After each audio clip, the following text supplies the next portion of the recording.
Hello guys, आप सबका स्वागत है हमारे यूट्यूब चैनल शुभ ऑनलाइन क्लासेस में। और इस वीडियो में मैं आपके लिए लाया हूँ कैश फ्लो स्टेटमेंट, जो कि हमारा अकाउंटिंग स्टैंडर्ड थर्ड है। कैश फ्लो स्टेटमेंट क्या होता है? एक फ्लो होता है कैश का during a particular time period, जिसमें फ्लो का मतलब क्या हुआ कि बिजनेस में या तो पैसा आ रहा है या पैसा जा रहा है। ठीक है, जो पैसा आता है उसको हम बोलते हैं इनफ्लो, जो पैसा जाता है उसको बोलते हैं आउटफ्लो।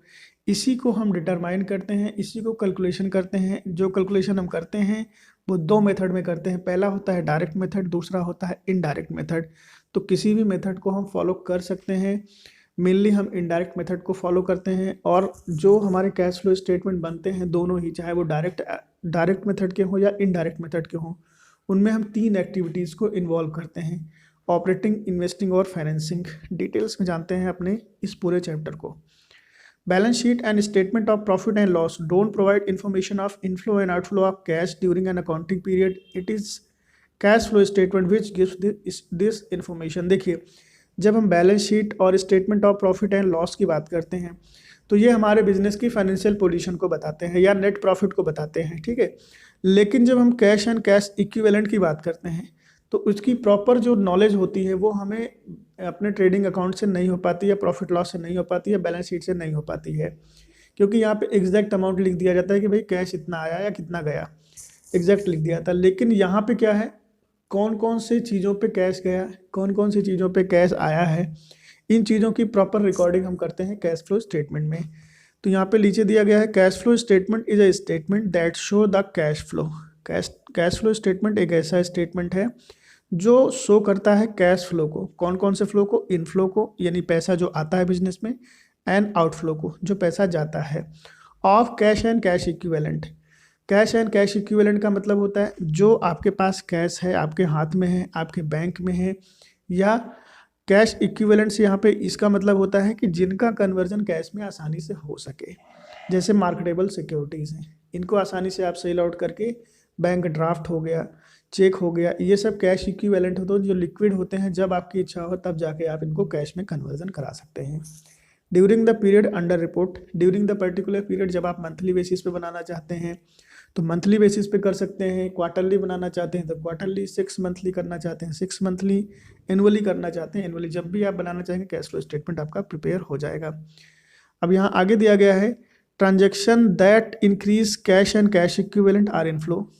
ट्रांजैक्शंस जो इंक्रीज करते हैं आपके कैश एंड कैश इक्विवेलेंट को वो इनफ्लो कहलाते हैं। जो ट्रांजैक्शन डिक्रीज होते हैं कैश एंड कैश फ्लो को, वो आपके क्या कहलाएंगे? आउटफ्लो कहलाएगा। कैश, अब यहाँ पे आगे बात की गई है, कैश एंड कैश इक्विवेलेंट में क्या क्या चीज़ें आती हैं? कैश ऑन हैंड आएगा, बैंक बैलेंस आएगा, मार्केटेबल सिक्योरिटीज आएंगी। ये सब कैश एंड कैश के इक्विवेलेंट होगा। Unless specify otherwise current investment are consider as marketable security. अगर करंट इन्वेस्टमेंट को स्पेसिफाई किया गया है तो ठीक है, अदरवाइज उसको हम मार्केटेबल सिक्योरिटी जैसा ही कंसीडर करेंगे। Hence are included in cash and cash equivalent, otherwise वो कैश एंड कैश के इक्विवेलेंट कंसीडर किया जाएगा।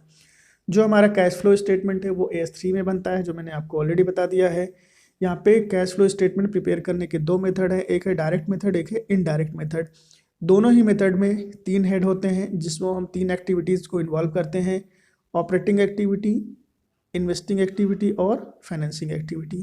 तीनों ही एक्टिविटी के बारे में हम डिटेल्स में आगे देखते हैं।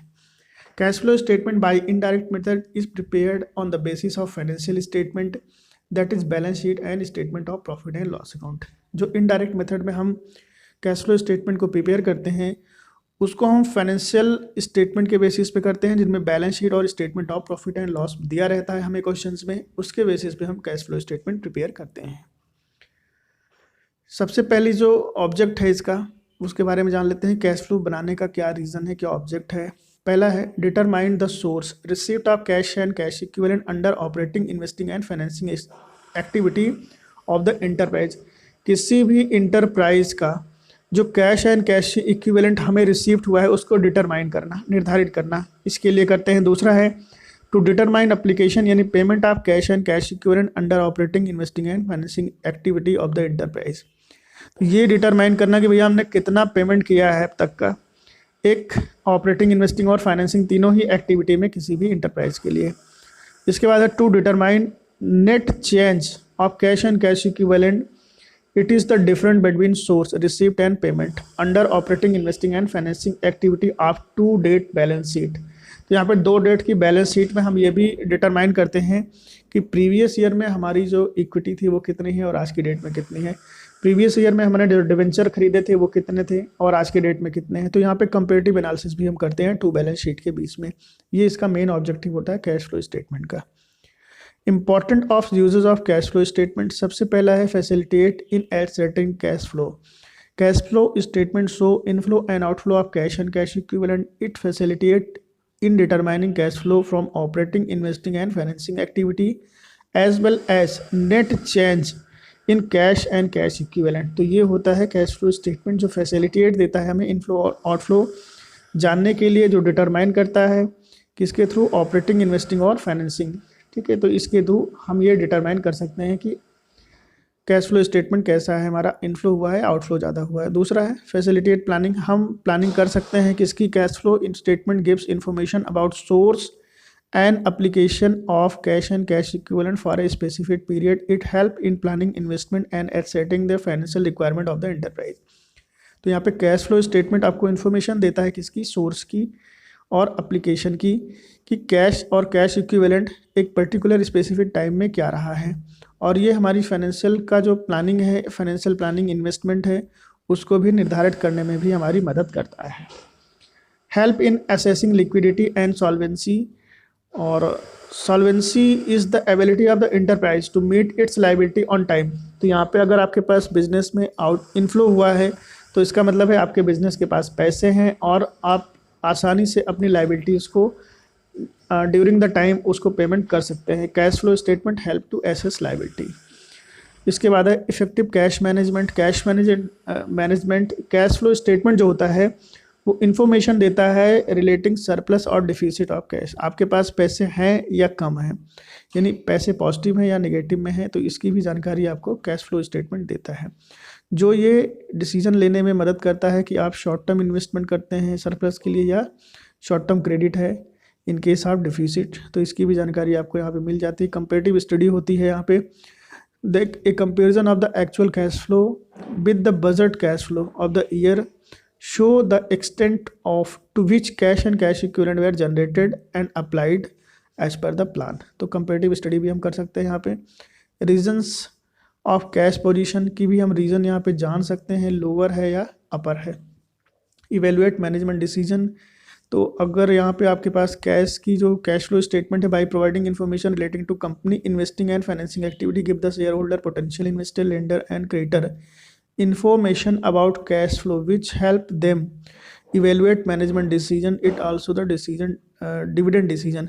तो यहाँ पे अगर आपके पास मैनेजमेंट डिसीजन का मतलब ये हुआ कि जब आपके पास प्रॉपर प्रोवाइडिंग इन्फॉर्मेशन होगी, प्रॉपर नॉलेज होगी सारी चीज़ों की कि कंपनी में कितना कैश है, कितना नहीं है, कौन कौन सी एक्टिविटी के थ्रू, तीनों एक्टिविटी के थ्रू, तो आप अपने शेयर होल्डर को के साथ में उन सूचनाओं को शेयर कर सकते हैं। इन्वेस्टर के साथ शेयर कर सकते हैं, लेंडर्स के साथ में कर सकते हैं, क्रेडिटर के साथ में कर सकते हैं, जो आपकी मदद करेंगे इवेल्युएशन करने में, मैनेजमेंट के डिसीजन में। और डिविडेंड का डिसीजन भी आप आसानी से कर सकते हैं। नेक्स्ट है dividend decision. Dividend payable it depend in a separate bank account upon it being declared, that is interim dividend or approved final dividend, cash flow statement being the helping how much dividend should be paid। तो अगर आपके पास cash अच्छा है तो आप dividend आसानी से पे कर सकते हैं, अदरवाइज प्रॉब्लम हो जाएगी आपको पेमेंट करने में। Facilitate capital budgeting decision, it facilitate capital budgeting decision by providing information of cash flow from investing activity. तो यहाँ पे आपको कैपिटल का जो बजट होता है उसका डिसीजन मेकिंग करने में भी काफ़ी मदद करता है। अगर आपके पास कैपिटल अच्छा है तो आप लॉन्ग टर्म एसेट में इन्वेस्टमेंट कर सकते हैं।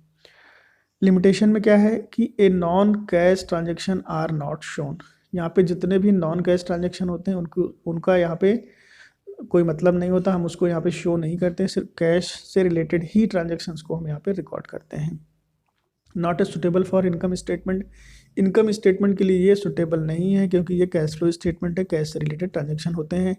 Not a suitable for balance sheet के लिए भी नहीं होता है क्योंकि बैलेंस शीट हमारी फाइनेंशियल पोजीशन को बताता है, लेकिन ये किसको बताता है, ये हमारा inflow and outflow of cash and cash equivalent. Historical in nature, तो यहाँ पे ये हिस्टोरिकल इन नेचर भी होता है it is a historical in nature, क्योंकि it rearrange available information in the income statement profit and balance sheet, इसको rearrange करता है, तो ये हिस्टोरिकल होता है नेचर से, बैक डेट पे जाके बनता है।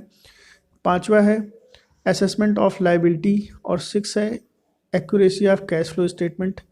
तो ये सब भी लिमिटेशन है इसकी। Classification of cash flow statement, हम 3 तरीके से इसको क्लासीफाई कर सकते हैं। पहला है ऑपरेटिंग, दूसरा है इन्वेस्टिंग, और तीसरा है आपका फाइनेंसिंग एक्टिविटी। ऑपरेटिंग एक्टिविटी का मतलब होता है operating activity are the principal revenue producing activity of the enterprise and other activity are not investing और फाइनेंसिंग एक्टिविटी। तो यहाँ पे जो ऑपरेटिंग एक्टिविटी है ये प्रिंसिपल रेवेन्यू प्रोड्यूसिंग एक्टिविटी होती है किसी भी इंटरप्राइज के लिए। Cash flow from operating activity being the principal revenue producing activity of enterprise generally result from the business transaction and events of determine net profit और loss. तो ये किसी भी इंटरप्राइज का प्रिंसिपल जनरेटिंग एक्टिविटी होता है जिसमें बिजनेस के ट्रांजेक्शन्स और इवेंट्स जो भी हैं वो निर्धारित करने के लिए महत्वपूर्ण होते हैं नेट प्रॉफिट या लॉस को। एग्जाम्पल क्या क्या हो सकते हैं, यहाँ पे 2 तरीके की कंपनीज होती हैं, एक नॉन फाइनेंशियल और एक होती है फाइनेंशियल कंपनी। तो नॉन फाइनेंशियल में cash received from sale of goods और rendering services, cash received from royalty fees and commission, इसको हम नॉन फाइनेंसिंग के लिए रिकॉर्ड करेंगे। Cash received from trade receivable, जिसमें डेटर्स और बिल रिसीवेबल होंगे। Cash payment for purchase of goods, इसके बाद है cash payment to trade payable, cash payment to wages salary and other payment, cash receipt of premium and payment of claim, cash payment of and refund of income tax unless these are identified with investing और financing activity. तो इनका भी treatment हम यहाँ non financing company के लिए करेंगे। इसके अलावा फाइनेंसिंग कंपनी में क्या क्या हम ट्रीट करेंगे, payment for purchase of security, payment of interest on loan, receipt from sale of security, dividend received on security, interest received on loan granted। इन सबको हम फाइनेंसिंग कंपनी के लिए क्या करेंगे, रिकॉर्ड करेंगे। नीचे भी कुछ है, payment of salary bonus ETC to employee, payment of and refund of income tax unless these are identified with investing and financing activity. तो इन सब का भी ट्रीटमेंट हम यहाँ पे दिखाएंगे। Net effect of cash flow from operating activity is shown in cash flow from operating activity. अगर ये पॉजिटिव बैलेंस आता है तो हमारा नेट कैश फ्लो होगा, और नेगेटिव आता है तो यूज्ड आता है, ये ध्यान रखिएगा आप। Investing activity are the acquisition and disposal of long term asset and other investment not included in cash equivalent. तो यहाँ इन्वेस्टिंग एक्टिविटी में हम इंक्लूड करते हैं किसको, जो हमने पेमेंट की है, यानी कोई फिक्स एसेट्स अगर हम खरीदते हैं तो वहाँ पे हम पेमेंट करते हैं कैश का, तो वो हमारे लिए आउटफ्लो होता है। और इसके अलावा कोई इन्वेस्टमेंट हमने कर रखा है तब भी हमारा आउटफ्लो होगा। कोई हम एसेट अगर सेल करते हैं तो उनकी रिकॉर्डिंग भी करते हैं जो हमारे बिजनेस के लिए इनफ्लो होती है। कोई इन्वेस्टमेंट किया हुआ है उससे इंटरेस्ट मिला हुआ है तो हमारे लिए इनकम होगा, उसकी रिकॉर्डिंग हम यहाँ पे करेंगे।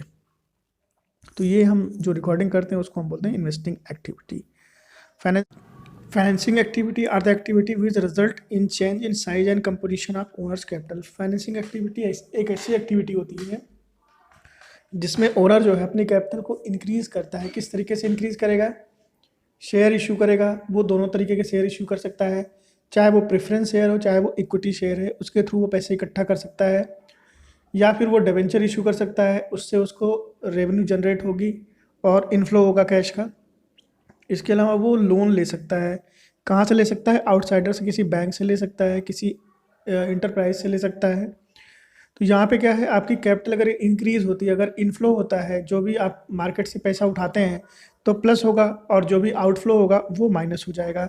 इसमें मेन क्या क्या चीज़ें आती हैं, एग्जांपल्स क्या हैं इसके, proceed from issue of shares और अदर सिमिलर इंस्ट्रूमेंट, शेयर या इसके जैसे कुछ और इंस्ट्रूमेंट जैसे डिबेंचर हो गया, प्रेफरेंस शेयर हो गया।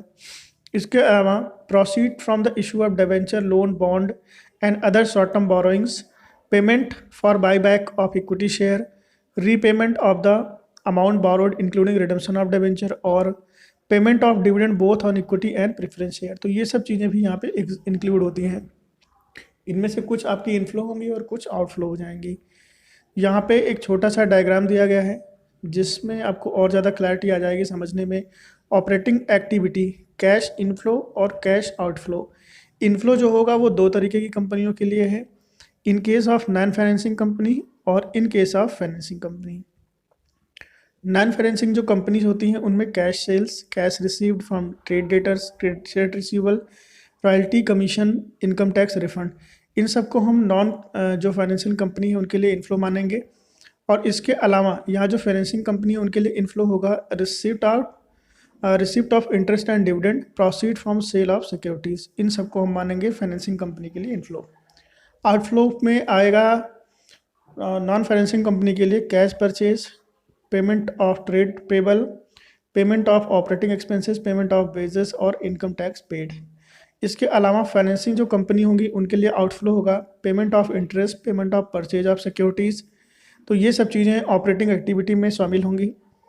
इन्वेस्टिंग एक्टिविटी की बात करें तो यहाँ पे इनफ्लो में आएगा जब आप कोई सेल करेंगे, कोई भी फिक्स एसेट्स जिसको आप सेल करेंगे तो उससे आपका कैश इनफ्लो होगा।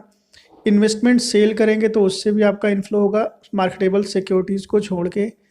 इंटरेस्ट रिसीव्ड होगा तब आपका इनफ्लो होगा, डिविडेंड रिसीव्ड होगा तब आपका इनफ्लो होगा, और rent received from property held as investment, तो ये भी आपका इनफ्लो होगा। आउटफ्लो किन किन कंडीशन में होगा? जब आप परचेज करेंगे फिक्स एसेट्स को, इन्वेस्टमेंट को और टैक्स पे करेंगे। It related to investing activity, अगर ये इन्वेस्टिंग एक्टिविटी से रिलेटेड है तो अदरवाइज वो ऑपरेटिंग एक्टिविटी में यूज़ होता है। फाइनेंसिंग एक्टिविटी में जो इनफ्लो होगा इशू ऑफ शेयर से होगा, इशू ऑफ डिबेंचर से होगा, लॉन्ग टर्म लोन से होगा, और बैंक का ओवरड्राफ्ट या कैश क्रेडिट अगर इंक्रीज होता है तब होगा। कैश आउटफ्लो में पेमेंट ऑफ लोन, जिनमें short term and long term के लोन अगर आप पेमेंट करते हैं, रिडम्पशन करते हैं प्रेफरेंस शेयर का, बाई बैक करते हैं इक्विटी शेयर का, पेमेंट करते हैं डिविडेंड का, पेमेंट करते हैं इंटरेस्ट का, और डिक्रीज करते हैं अगर अपने बैंक ओवरड्राफ्ट को तो। और टैक्स पेड है अगर ये फाइनेंसिंग एक्टिविटी से रिलेटेड है तो यहाँ पे आएगा, अदरवाइज ऑपरेटिंग एक्टिविटी में यूज़ होता है। तो ये है operating, investing and financing activity.